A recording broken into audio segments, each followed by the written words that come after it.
ವ್ಯಾಪ್ತಿಯಲ್ಲಿ ಬರುವ ಉದ್ನೂರು ಗ್ರಾಮದಲ್ಲಿ ಗ್ರಂಥಾಲಯದಲ್ಲಿ ಬೇಸಿಗೆ ಶಿಬಿರವನ್ನು ಮಾನ್ಯ ಘನ ಸರ್ಕಾರ ಹಮ್ಮಿಕೊಂಡಿದೆ. ಅದೇ ರೀತಿಯಾಗಿ ನಮ್ಮ ಉದ್ನೂರು ಗ್ರಾಮ ಪಂಚಾಯತ್ ವ್ಯಾಪ್ತಿಯ ಗ್ರಂಥಾಲಯದಲ್ಲಿ ಇವತ್ತು ಉದ್ಘಾಟನಾ ಮುಖಾಂತರ 15 ದಿನಗಳ ಕಾಲ ಬೇಸಿಗೆ ಶಿಬಿರವನ್ನು ನಾವು ಆಯೋಜನೆ ಮಾಡಿದ್ದೇವೆ. ಈ ಒಂದು ಕಾರ್ಯಕ್ರಮಕ್ಕೆ ನಮ್ಮ PDO ಸರ್ ಆದಂಥ ಶಿವಕುಮಾರ್ ಸರ್ ಅವರಿಗೆ ನಮ್ಮಲ್ಲಿ ಕೂಡ ತುಂಬ ಸ್ವಾಗತ ಸುಸ್ವಾಗತ. ಅದೇ ರೀತಿಯಾಗಿ ಶಿಕ್ಷಕರಾದಂಥ ಕಿರಣ್ ಸರ್ ಅವರಿಗೂ ಕೂಡ ತುಂಬ ಹೃದಯದ ಸ್ವಾಗತ ಸುಸ್ವಾಗತ. ಅದೇ ರೀತಿಯಾಗಿ ನಮ್ಮ ಗ್ರಂಥಪಾಲಕರಾದ ಚಂದ್ರಶೇಖರ್ ಸರ್ ಅವರಿಗೂ ಕೂಡ ಅದೇ ರೀತಿಯಾಗಿ ನಮ್ಮ ಕಳವಾರ ಆದಂಥ ದ್ಯಾವಣ್ಣನ ಅವರಿಗೂ ಕೂಡ ತುಂಬ ಸ್ವಾಗತ. ಅದೇ ರೀತಿಯಾಗಿ ನಮ್ಮ ಕೇಂದ್ರ ಬಿಂದು ಅಂದ್ರೆ ನಿಮ್ಮ ಮುದ್ದು ಮಕ್ಕಳು 15 ದಿನಗಳ ಕಾಲ ಮಾನ್ಯ ಘನ ಸರ್ಕಾರ ಆದೇಶದಂತೆ ಒಳ್ಳೊಳ್ಳೆ ಕಾರ್ಯಚಟುವಟಿಕೆಗಳನ್ನು ಹಮ್ಮಿಕೊಂಡಿದೆ.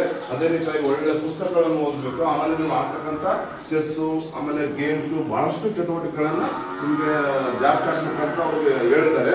ಹಂಗಾಗಿ ಯಾರು ಕೂಡ 15 ದಿನ ಎಲ್ಲಿ ಓಡಾಡದಂತೆ ಈಗ ಸಮಯ 8 ಗಂಟೆಯಿಂದ 10 ಗಂಟೆ 2 ತಾಸು ಬೆಳಗ್ಗೆ ಬಂದು ಶಿಸ್ತುಬದ್ಧವಾಗಿ ಇಲ್ಲಿ ಗ್ರಂಥಾಲಯದಲ್ಲಿ ಬಂದು 2 ತಾಸು ಚೆನ್ನಾಗಿ ಓದಬೇಕು. ಗೊತ್ತಿರಲ್ವಾ? ಎಲ್ಲ ನೀರಿನ ವ್ಯವಸ್ಥೆ ಇರ್ತದೆ, ಎಲ್ಲ ಪುಸ್ತಕ ವ್ಯವಸ್ಥೆ, ಆಮೇಲೆ ಆಟದ ಸಾಮಗ್ರಿ ಎಲ್ಲದೇ ಇಲ್ಲ. ಇವೆಲ್ಲ ಚೆನ್ನಾಗಿ ನಿಮಗೆ ಬೇಕಾದಂಥ ಎಲ್ಲ ಸಾಮಗ್ರಿಗಳನ್ನು ಮಾನ್ಯ ಘನ ಸರ್ಕಾರ ಪಂಚಾಯತ್ ನಾವು ಕೊಟ್ಟಿದ್ದೀವಿ. ಎಲ್ಲವನ್ನ ಉಪಯೋಗ ಮಾಡಿಕೊಂಡು ಚೆನ್ನಾಗಿ ಓದಬೇಕು. ಗೊತ್ತಿರಲ್ಲ? ಧನ್ಯವಾದ.